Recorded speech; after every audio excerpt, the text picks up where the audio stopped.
सती मरत हरि सन बरु मागा और जन्म जन्म शिव पद अनुरागा। तेहि कारण ही मैं गिरि गृह जाई और जन्मिय पार्वती तनु पाई। जब ते उमा शैल गृह जाई और सकल सिद्धि संपत्ति तह छाई। जहत है मुनि ने सुआश्रम कीने औचित बास ही में भूधर दीने। सदा सुमन फल सहित सब द्रुम नव नाना जात। प्रगटिय सुंदर शैल पर मनिया कर बहुहात। सती मरत हरिसन बरु मागा। जब माता सती पिता दक्षराज के द्वारा आयोजित यज्ञशाला में योग अग्नि पैदा करके भस्म हो गई, तो भस्म होते समय शरीर का परित्याग करते समय सती मरत हरिसन बर मागा। ईश्वर से राघवेंद्र सरकार से यही वरदान मांगी थी, अरे जन्म जन्म शिव पद अनुरागा, कि हे ईश्वर, हे प्रभु श्री राम, मैं जय जन्म जन्मू तय जन्म मेरा प्रेम भोले बाबा के चरणों में हो। जन्मी पार्वती तनु पाई, पार्वती के रूप में जन्म ली। और जब से माता सती हिमांचल महाराज के यहाँ, पर्वतराज के यहाँ पार्वती के रूप में जन्म ली, अरे जब ते उमा शैल गृह जाई और सकल सिद्धि संपत्ति तह छाई। तब से महाराज हिमांचल के राज्य में सारी सिद्धियां और सारी संपत्तियां छा गई। मुनियों ने जहां तहां आश्रम अपना बना लिया और महाराज हिमांचल सबको उचित स्थान दिए। सदा सुमन फल सहित सब ध्रुव नव नाना जाति। जितने फूल के पौधे थे, लताएं थी, सब पुष्पित हो गई। फल देने वाले पौधों में, पेड़ों में फल लग गया, उनकी डालियां जो है झुक सी गई जो है। प्रगटिय सुंदर शैल पर मन आकर बहुभात। और महाराज पर्वतराज शैलराज के राज्य में जितने पहाड़ थे, सभी पहाड़ों पे नाना प्रकार के मणियों के खान प्रकट हो गए। अरे सरिता सब पुनीत जल बही और खग मृग मधुप सुखी सब रही। नदियों में स्वच्छ निर्मल जल बहने लगा और पक्षी नित्य सुंदर कलरव करके और सुखी रहने लगे जो है। जो जीव जगत, जो जीव थे, पशु पक्षी थे, वह अपने सहज बैर को भूल गए। सहज बैर से तात्पर्य कि हिरण और सिंह एक ही घाट पे पानी पीने लगे, उनमें आपसी वैमनस्यता दूर हो गया। अरे सोह शैल गिरी जा गृह आए और जिमि जनु राम भगति के पाए। नित नूतन मंगल गृह तासु और ब्रह्मादिक गावहि जसु जासु। पार्वती जी के घर आ जाने से जिस पर्वत पे महाराज हिमांचल का जो है राजभवन था, वह एकदम शोभायमान हो गया। ऐसा शोभायमान हो गया जैसे राम भक्ति को पा करके भक्त शोभायमान हो जाता है। और उस पर्वत राज के अर्थात हिमांचल राज के घर नित्य नए नए मांगलिक उत्सव होने लगे और पर्वत राज का यश ब्रह्मा जी गाने लगे। इसी बीच में नारद बाबा को पता चला कि हिमांचल महाराज के यहाँ एक सुंदर कन्या जन्म ली है। तो नारद जी की गति अबाध है, वह जहां चाहते हैं वहां पहुंचने में उनको समय साधन की बाधा नहीं आती है। तो हिमांचल के यहाँ पहुंच गए नारद जी। और जब हिमांचल के यहाँ पहुंच गए तो महाराज हिमांचल, पर्वतराज हिमांचल नारद जी का आदर किए और सपत्नीक उनके पैरों को पखारे और उन्हें आसन पर बैठाए। अरे नारी सहित मुनि पद सिरुनावा और चरण सलिल सबु भवन सिचावा। महाराज हिमांचल और रानी मैना दोनों एक साथ पैरों में प्रणाम की, नतमस्तक हुई, और जिस जल से उनके पैर को पखारा गया था उस जल से पूरे राजमहल को सिंचित कर दिया गया। हिमांचल महाराज अपने भाग्य की सराहना करने लगे, क्योंकि सेवक स्वामी सदन आगमनु और मंगल मूल मंगल दमनु। यदि सेवक के यहाँ स्वामी का आगमन हो, ऋषि मुनि का आगमन हो, संत का आगमन हो, महापुरुषों का आगमन हो, तो मंगल मूल, वह मंगल का मूल होता है और मंगल का नाश करने वाला होता है। तो हिमांचल महाराज एकदम प्रसन्न थे। इतने में माता पार्वती को बुलवाते हैं, जो छोटी सी कन्या के रूप में होती है, और माता पार्वती को नारद भगवान के चरणों में अर्पित कर देते हैं और हाथ जोड़ करके कहते हैं, त्रिकालज्ञ सर्वज्ञ तुम्हें गति सर्वत्र तुम्हार, कहो सुता के दोष गुण मुनिवर हृदय विचार। कहे हे नाथ भगवान, हे भगवान।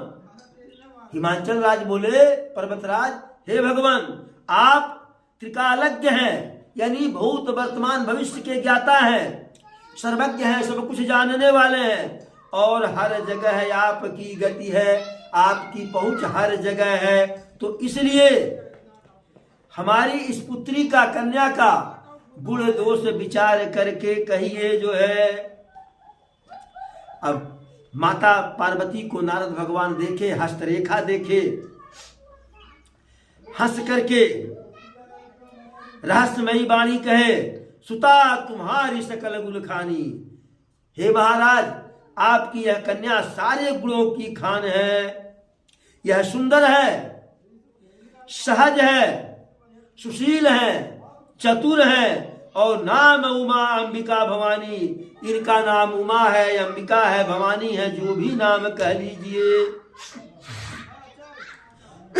और आगे कहे, सब लक्षण संपन्न कुमारी, और होई है संतत पियहि प्यारी। सारे लक्षण भरे हुए हैं, कोई दुर्गुण नहीं है, सब गुणे गुण है, सारे सुलक्षण हैं, और सदैव अपने पति को प्रिय रहेंगी। इनका जो अहिबात होगा वह अचल रहेगा, और इसी कन्या से आप जो है दोनों दंपति, आप और आपकी महारानी भी यश पाएंगी। सारा संसार इनका पूजा करेगा, और यही सेवत कछु दुर्लभ नहीं, इनका पूजा करने वाले को कुछ भी दुर्लभ नहीं होगा। इनके नाम का स्मरण मात्र करके संसार की वे स्त्रियां पतिव्रता होती है, वह पतिव्रता हो जाएंगी। फिर नारद भगवान, कहीं ऐसा तो हुआ नहीं कि जहां गए हो वहां जो है गुलदस्ता में गुलाब का कांटा न खोस दिए हो। तब कहते हैं, हे महाराज, अब सारे गुण का तो बखान हम कर दिए, अब दू एक ठू अवगुण है, उसको भी जान लीजिए। महाराज हिमांचल कहे, आए इतना सारे गुण के बाद अवगुण कहां से आएगा? कहे हैं नारद भगवान, कहे 2-4 अवगुण है, ज्यादा नहीं, बहुत मामूली। कहे तो गुरुवर वह भी बता दीजिए। कहे, अगुणयमान मातु पितहीना, उदासीन सब संशय छीना, जोगी जटिल यकाम मन, नगनय मंगल वेश, अस स्वामी यही कह मिले, परिहस्त यसरेक। कहे कि सारा गुण से आपकी कन्या भरी हुई है, लेकिन 2-4 ठू मामूली अवगुण है, उसको जान लीजिए। जिस बर के साथ इनका विवाह होगा वह गुणहीन होंगे, मानहीन होंगे, माता पिता नहीं होंगे। अर्थात जब इनके बर के पास माता पिता नहीं होंगे तो इनके पास सास ससुर नहीं होंगे। वह उदासीन रहेगा और संशयहीन अर्थात लापरवाह होगा। योगी होगा, जटाधारी होगा, निष्काम हृदय वाला होगा, उसके हृदय में, उसके मन में काम चेष्टा नहीं होगी, और विकराल वेश को धारण करने वाला होगा, ऐसा पति इनके भाग्य में है। और हे महाराज, मैं नहीं कह रहा हूं, परी हस्त हस्तरेख, ऐसा इनके हस्तरेखा में वर्णित है। अब नारद जी के ऐसे वचनों को सुन करके महाराज हिमांचल और रानी मैना तो दुखी हो गई, लेकिन माता पार्वती मन ही मन प्रसन्न हुई जो है। और यह भेद नारद भगवान भी नहीं जान पाए कि यह जो छोटी सी कन्या है, यह जो है प्रसन्न है। अरे सकल सखिय गिरी जा गिरी मैना, और पुलक शरीर भरय जल नैना, होई न मृषा देव ऋषि भाखा, औमा सो बचनु हृदय धरि राखा। जब नारद भगवान ऐसी बात किए तो सारी सखियां, माता पार्वती, पर्वतराज हिमांचल और माता मैना, सबके शरीर पुलकित हो गए। लेकिन सखियां, महाराज हिमांचल, माता मैना, इनका शरीर जो पुलकित हुआ तो मारे दुख में पुलकित हुआ, लेकिन माता पार्वती आनंद में उनका रोवा रोवा खड़ा हो गया। विचार करने लगी माता पार्वती कि होई न मृषा देव ऋषि भाखा, जो नारद भगवान देवर्षि नारद जो कह दिए हैं वह झूठा नहीं होगा। उमा सो वचन हृदय धरि राखा, नारद भगवान के वचनों को अपने हृदय में रख ली। इसीलिए माता पार्वती अपना गुरु नारद भगवान को मानती है, और उनके मन में भोले बाबा के प्रति जो है प्रेम उत्पन्न हुआ, स्नेह उत्पन्न हुआ। लेकिन मिलन कठिन मन भाषण देहु, लेकिन भोले बाबा तो समाधि में लीन थे, पति के रूप में मिलेंगे कैसे, यह मन में संदेह आ गया। लेकिन कुअवसर जान करके कि अभी यह समय नहीं है कि इस पे विचार करूं कि भोले बाबा कैसे मिलेंगे, जब हस्तरेखा में है, भाग्य में है तो मिल ही जाएंगे। जाकर के अपने प्रेम को छिपा करके सखियों के गोद में, सखियों के साथ बैठ गई। झूठन होई देवर शिवानी, और सोच ही दंपति सखिय सयानी। जो सखियां हैं और माता पार्वती के माता पिता, यह सब विचार कर रही है कि नारद भगवान की बात तो झूठी नहीं होगी। अरे उरधरि धीरे कहि गिरिराऊ, और कहु नाथ का करिए उपाऊ। हृदय में धीर धारण करके पर्वतराज बोले, हे देवर्षि, हे भगवान, हे गुरुदेव, कोई उपाय हो तो बताइए, दुल्हा बदल दीजिए। आणे बुला करके कहे कि गुरुदेव, जो दुल्हा बताए हैं, यह दुल्हा आप बदल दीजिए, दूसरा वर बताइए। कहे नहीं, यही लिखा है। तो कभी कभी जब विवाह इत्यादि का गुण इत्यादि नहीं बैठता है तो जिसकी कन्या होती है, कन्या पक्ष वाले कहते हैं कुछ ले दे करके बैठवा दीजिए, कभी कभी वर पक्ष वाले कहते हैं कुछ ले दे करके बैठवा दीजिए। तो ऐसे हिमांचल राज कहे कि जो कहिए वह सेवा करने के लिए तैयार हूं, लेकिन यह वर बदल दीजिए, ऐसा वर नहीं चाहिए। तब नारद भगवान कहे, हे महाराज हिमांचल, कह मुनीष हिमवंत सुनु, जो विधि लिखा लीलार, देव दनुज नर नाग मुनि को न मेटनहार। हे पर्वतराज, जो विधाता ने इनके ललाट में लिख दिया, जो विधना ने लिख दिया, छठी रात की अंत पाई घटे न तिल बढ़े, और रहु मन सदा आशंक। कहे कि जो ललाट की में लिखा गया है, जो भाग्य में लिखा गया है, वह बदलने वाला कोई नहीं है। न तो कोई देवता बदल सकता है, न तो कोई दानव बदल सकता है, न तो कोई मनुष्य बदल सकता है, न नाग बदल सकता है, न ऋषि मुनि बदल सकते हैं। फिर भी मैं एक उपाय बताता हूं। एक उपाय है, यदि देवता लोग सहाय करेंगे तो वह उपाय सफल हो जाएगा।